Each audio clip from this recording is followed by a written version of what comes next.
જે રીતે રાજુભાઈ સોલંકીએ હિંમત કરી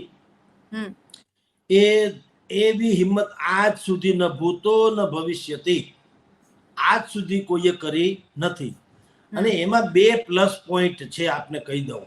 પાછળ ભલે ગમે તે હોય, સૌથી મોટો પ્લસ પોઈન્ટ છે તેઓ શ્રી દલિત છે.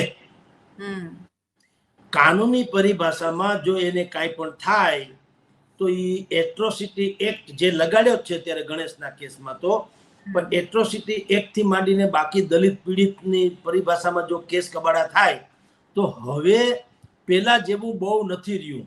પેલા તો હાલતું બધું, એવું હવે હાલતું નથી. એટલે ભલે જેલમાં તમને રાજાશાહી જેવું હોય, પણ જેલમાં કમસે કમ જવું પડે. જેમ કે અત્યારે ગણેશ બાપુ છે એ જેલમાં છે, અને કોઈને હવે ઈ પોસાય એમ નથી. કારણ કે પેલા હતું ઈ બળાબળના પારખા હતા, હવે બળાબળના પારખા તો છે ઈ સમજ્યા. ઉપરાંત જે છે ને ઈ ધનબળના પારખા છે. બાહુબલી, ધનબલી, આ લોકો હવે ધનબલી છે.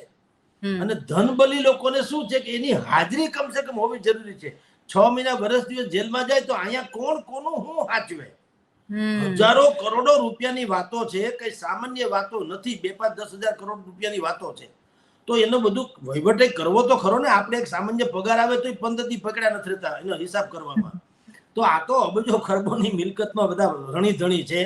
તો કેના ખેતર લેવા, નૂકવા, કોના પૈસા આવ્યા. તમે જયરાસિંહ બાપુ છે, એનો સિક્યુરિટીનો ખર્ચો અત્યારે તમે મહિને 5-10 લાખ રૂપિયા હશે, વધારે પણ ઓછો નહીં.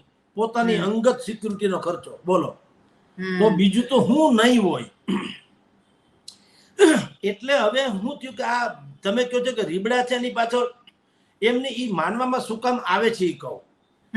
જુનાગઢના દલિત સમાજ અને માઇનોરિટી મુસ્લિમ સમાજ, આ બે ઉપર સૌથી વધુ પકડ અગર કોઈની હોય તો એ છે રીબડા વાળા ભાઈ અનિરુદ્ધસિંહ જાડેજાની. અચ્છા. ઈ એટલા માટે છે કે ઈ પકડના કારણે તો ભારતીય જનતા પાર્ટીની આગ્રહથી જુનાગઢ નગરપાલિકામાં સત્તા જે મળી છે ઈ અનિરુદ્ધસિંહ જાડેજાને કારણે ભારતીય જનતા પાર્ટીને સત્તા મળી છે. નહીતર અત્યાર સુધી ગમે એટલા ફીફા ખાંડ્યા, કોંગ્રેસ સિવાય કોઈ મેળ પડતો જ નહીં. અત્યારે જે સત્તા ઉપર ભારતીય જનતા પાર્ટી છે ઈ થેન્ક્સ ટુ અનિરુદ્ધસિંહ મહિપતસિંહ જાડેજા. કારણ કે ઈ દલિત સમાજથી માંડીને માઇનોરિટીને ઈ કે મત આપે અથવા તો કે ન આપે, ટૂંકમાં બાપુ કે એમ થાય. હવે એને કારણે એક તો એનો દબદબો ન્યા છે જ, એટલે જુનાગઢમાં અવરો જવરો હોય તો દબદબો હોય, સ્વાભાવિક છે. જુનાગઢની જેલમાં કેટલી વખત અનિરુદ્ધસિંહ બાપુને રહેવાનું થયું છે, તો ન્યાય જેલમાં પાછા દલિત સમાજથી માંડીને માઇનોરિટીના લોકો પણ હોય ને, એમ એના સંપર્કો વધ્યા એટલે એવી હદે વધ્યા કે બાપુ કે એટલે ઓલા પૂરું કરી નાખે ગમે એનું, એના જેવું છે. એ બધું બોલે સો નિહાળ સચ